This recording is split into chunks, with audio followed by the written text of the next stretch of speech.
नमस्कार दोस्तों, मार्क्स आप यूट्यूब चैनल में आपका हार्दिक स्वागत है। दोस्तों, आज की वीडियो बहुत ही छोटी रहने वाली है, लेकिन यह वीडियो आपको एक नई दिशा की ओर ले जाएगी। जिसका आपको इंतजार था वह घड़ी अब आ गई है। उत्तर प्रदेश में यूपी टेट से लेकर के टीजीटी से संबंधित बहुत महत्वपूर्ण अपडेट आए हैं। मैं उसको स्क्रीन पर लगा भी देता हूं और उसको आपको अच्छे से समझा भी देता हूं कि आखिर परीक्षाएं कब होंगी और यूपी टेट के लिए आवेदन कब से लिया जाएगा और इस यूपी टेट के लिए कौन कौन से अभ्यर्थी पात्र होंगे इत्यादि बिंदुओं पर महत्वपूर्ण चर्चा करेंगे। उससे पहले अगर आप हमारे चैनल पर नए हैं तो हमारे चैनल को सब्सक्राइब कर लीजिए, ताकि अपने दोस्तों तक शेयर भी कर दीजिए। दोस्तों, हम अपनी अगली कड़ी में चलते हैं। टीजीटी परीक्षा की तिथि जल्द होगी घोषित। दोस्तों, जैसा कि आप जानते हैं, उत्तर प्रदेश में जो एडेड स्कूलों के लिए टीजीटी का विज्ञापन निकाला गया था वह 2022 से ही क्या है, पेंडिंग में चल रहा है। अभी तक उसकी परीक्षाएं नहीं हो पाई हैं। कई बार परीक्षाओं की डेट लगी, परंतु उस समय जब परीक्षाएं नज़दीक आ गई जब परीक्षाएं नज़दीक आ गई तो एक नोटिस के माध्यम से परीक्षा को कैंसिल कर दिया गया। वहीं 22 जुलाई को भी यूपी टीजीटी की परीक्षा कराने का डेट था, परंतु यह कुछ कारणवश नहीं हो पाया। परंतु आज आयोग ने एक नोटिस निकाल के यह सूचना दिया कि जो है यूपी टीजीटी की परीक्षा की जो तिथि है वह एक सप्ताह के अंदर घोषित कर दी जाएगी। दोस्तों, यह उम्मीद और पूर्णतः विश्वास है कि यह डेट अंतिम होगा। इसको आप लोग अंतिम मानकर ही अपनी तैयारी को अंतिम रूप दीजिएगा, क्योंकि आयोग कटिबद्ध है। सरकार से भी पूरी तरह अब प्रेशर पड़ रहा है। जल्द अब इसकी परीक्षाएं हो जाएंगी और जो यह नासूर बन गया था अब वह दूर हो जाएगा। जब ही इसकी परीक्षाएं हो जाएंगी उसके बाद तुरंत आप देखेंगे नए वैकेंसीज भी आपको देखने को मिलेगा। क्यों मिलेगा, हम आपको आगे बताते हैं। सहायक आचार्य का मूल्यांकन जल्द। दोस्तों, आप जानते हैं कि सहायक अध्यापक का जो मूल्यांकन पेपर तो हुआ था, लेकिन मूल्यांकन का कार्य नहीं हुआ था। वो मूल्यांकन का भी कार्य जल्द शुरू होगा और उसकी जो है रिजल्ट भी जल्दी आपको दे दी जाएंगी। 25/7/2025 को बैठक नई भर्ती अधियाचना हेतु। दोस्तों, उत्तर प्रदेश में शिक्षक भर्ती हेतु एक ही आयोग का गठन किया गया है।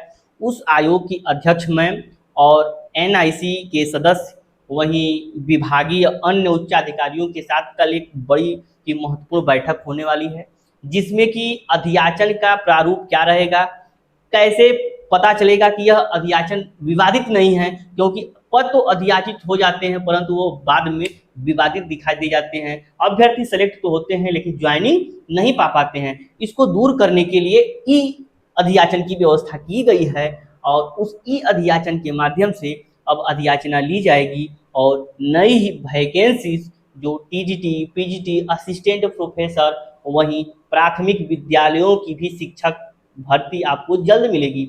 बहुत से लोग अपनी प्रतिक्रिया अभी से देना शुरू कर देंगे, यह झूठ बोल रहे हैं, प्राथमिक विद्यालय अभी मर्ज हो रहे हैं, शिक्षक कहाँ से दे देंगे। दोस्तों, उस आधार पर नहीं देंगे, किस आधार पर देंगे हम आपको आगे बताएंगे। आप वीडियो को स्किप मत कीजिएगा, पूरा देखिएगा, क्योंकि अधूरी जानकारी और अधूरा ज्ञान दोनों ही खतरनाक होता है। तो आगे आप देखिए, मैं उसका प्रूफ भी दूंगा आपको। जल्द होगा शिक्षक पात्रता परीक्षा उत्तर प्रदेश में यूपी टेट। अगर आप दोस्तों बीएड कर रहे हैं, पहली बात, बीएड किसी भी वर्ष में हो, आप डीएलएड कर रहे हो किसी भी वर्ष में हो, आप उत्तर प्रदेश से बीएड डीएलएड कर रहे हैं, बिहार से कर रहे हैं, पश्चिम बंगाल से कर रहे हैं, झारखंड से कर रहे हैं, जम्मू कश्मीर से कर रहे हैं, कहीं से भी कर रहे हैं, भारत में कहीं से भी आप क्या है कर रहे हैं, तो अगर आपका स्नातक है और उसके साथ साथ आपने जो है बीटीसी यानी डीएलएड या बीएड का कोर्स किया है तो उत्तर प्रदेश में शिक्षक पात्रता परीक्षा देने के लिए योग्य होंगे। दोस्तों, दो क्राइटेरिया होती हैं। जो लोग डीएलएड किए होते हैं उत्तर प्रदेश में, वह 1 से लेकर के 5 तक का भी फॉर्म भरते हैं और 6 से लेकर के 8 तक का भी यूपी टेट का फॉर्म भरते हैं। उनको दोनों फॉर्म भरने का मौका दिया जाता है, दोनों ही की परीक्षा देते हैं, दोनों लेवल का उनको सर्टिफिकेट मिलता है और दोनों लेवल में यदि वैकेंसी होती है पद रिक्त होते हैं, अधिसूचना जारी होती है, परीक्षाएं होती हैं तो उनको नियुक्ति भी दी जाती हैं। और जो अभ्यर्थी ग्रेजुएशन किए हैं और बीएड किए हैं उन अभ्यर्थियों को पहले प्राथमिक में शामिल किया गया था, लेकिन वर्तमान दृश्य को देखते हुए हम यही कहेंगे कि केवल उनको 6 to 8 में यूपी टेट फॉर्म भरने का मौका मिलेगा। 6 to 8 में आप जानते हैं कि एक साइंस वर्ग होता है और एक क्या होता है, ये बीए वाला ग्रुप होता है, कला वर्ग होता है। इन दो वर्गों से आप दे सकते हैं, आपको जो सहूलियत लगेगा वह आप क्या करिएगा, चुनिएगा। लेकिन आप बीएड कर रहे हैं तो भी आप क्या करेंगे, यूपी टेट की परीक्षा देंगे, चाहे किसी भी ईयर में हो। ईयर मायने नहीं रखता है, क्योंकि सुप्रीम कोर्ट की रूलिंग आ गई है, यदि आपने बीएड बीटीसी में नामांकन तक करा लिया, यदि आप यूपी टेट या सी टेट कोई भी पात्रता परीक्षा पास करते हैं तो आपको कोई भी अवैध घोषित नहीं कर सकता है। दोस्तों अब समझिए कि करीब 7-8 साल के बाद यूपी टेट होने जा रहा है। क्या मंशा है इसकी? मंशा यही है कि उत्तर प्रदेश में प्राथमिक शिक्षक भर्ती बहुत जल्द आने वाली है। ये कोई फर्जी खबर नहीं है। कारण क्या है कि जो आप देख रहे हैं कि 69,000 में, या अभी सीटों का तो विवाद चल ही रहा है, लेकिन 68,500 की जो शिक्षक भर्ती हुई थी उसमें 23,000 के नियर अबाउट सीटें खाली रह गई थी। उसमें जो कुछ अभ्यर्थी 68,500 वाले थे वो याची लाभ लेने के लिए माननीय हाई कोर्ट में रिट अपील कर दिए कि हम लोगों को मेरिट को घटा करके हम लोगों को नौकरी दिया जाए। लेकिन क्या है, सिंगल बेंच से और डबल बेंच से क्या किए, वो हार गए। डबल बेंच ने यह आदेश दिया कि आप 3 महीने के अंदर यह बताइए कि विज्ञापन क्यों नहीं जारी कर रहे हैं और इसको आप जल्दी से जल्दी नई भर्ती के तहत इतने पदों को भरा जाए। क्योंकि देखिए यह माननीय हाई कोर्ट के द्वारा यह संज्ञान लिया गया है, तो 23,000 पोस्ट तो क्रिएट हैं। यदि आपको विद्यालय में कहीं बच्चे नहीं होंगे तो भी आपको क्या है 23,000 शिक्षक रखने हैं, क्योंकि ये माननीय हाई कोर्ट का क्या है आदेश है। उस समय की पद क्या है, रिक्त है, तो आपको रखना है। तो इसको लेकर के कुछ अभ्यर्थी क्या है सुप्रीम कोर्ट में चले गए। 2 याचिकाएं लगी थी, तो 2 याचिकाओं में एक याचिका तो पहले ही खारिज हो चुकी है। खारिज होने का मतलब यही है कि डबल बेंच का फैसला वही रिपीट हो गया है। लेकिन जो दूसरी याचिका है उसे टाई अप नहीं हो पाई है। जब टाई अप नहीं हो पाई तो टेकअप नहीं हो पा रही है।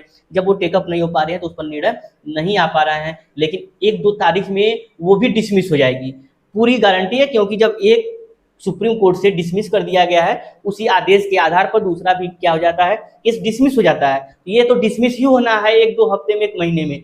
तो उत्तर प्रदेश में यूपी टेट का आयोजन अगस्त माह में फॉर्म भराना शुरू हो जाएगा, लगभग अगस्त लास्ट तक कह सकते हैं या सितंबर प्रारंभ तक। आप देखेंगे कि इस बार दिसंबर माह में यूपी टेट की परीक्षाएं होंगी और आपको नए साल में वैकेंसीज भी देखने को मिलेगा। दूसरा रीजन यही है कि कुछ जो रीट पेंडिंग थी शिक्षकों का जो है प्रमोशन को लेकर के, प्रमोशन में कुछ अड़चने आ गई थी, लेकिन सरकार अपनी पैरवी करा रही है और जल्द से जल्द क्या है केस को डिस्पोज ऑफ करा करके क्या है इनका प्रमोशन कर दिया जाएगा और कुछ जो ही रिक्तियां बचेंगी उनको भर्ती की जाएगी। दोस्तों आप जानते होंगे कि उत्तर प्रदेश में जिस प्रकार से एडेड विद्यालय होते हैं, जो 6 to 8 जिसे आप जूनियर कहते हैं, जूनियर एडेड, और एक एडेड होता है 9 से 12 तक का, उसी प्रकार से एडेड विद्यालय प्राथमिक में भी होते हैं। लगभग प्राथमिक में जो एडेड विद्यालय है 5400 पोस्ट तो रिक्त हैं। अगर वो वैकेंसीज अभी फंसी है, नहीं आती है, तो मैं गारंटी के साथ कहता हूँ कि वो 5400 पोस्ट आ रही है एडेड विद्यालयों वाली, जो प्राथमिक भर्ती से संबंधित होगी।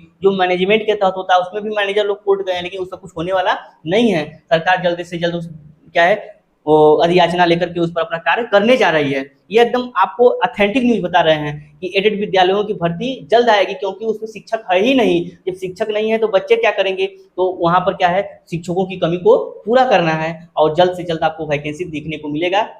दोस्तों मैं आपसे यही कहना चाहता हूँ, यदि आप बीएड बीटीसी किए हैं तो यह मौका हाथ से मत जाने दीजिए और बखूबी रूप से तैयारी करिए और अपने यूपी टेट के अंतर्गत जो भी सिलेबस हैं आपके उसको तैयार कीजिए और जल्द से जल्द आप क्या है फॉर्म को अप्लाई कर पाएंगे। दोस्तों आशा और उम्मीद है कि हमारा यह वीडियो आपको अच्छा लगा होगा। यदि अच्छा लगा है तो हमारे चैनल को सब्सक्राइब कर दीजिए अगर नए हैं तो, और इसे अपने दोस्तों तक शेयर भी कर दीजिए जिससे कि इसका आपके दोस्त भी लाभ ले सकें।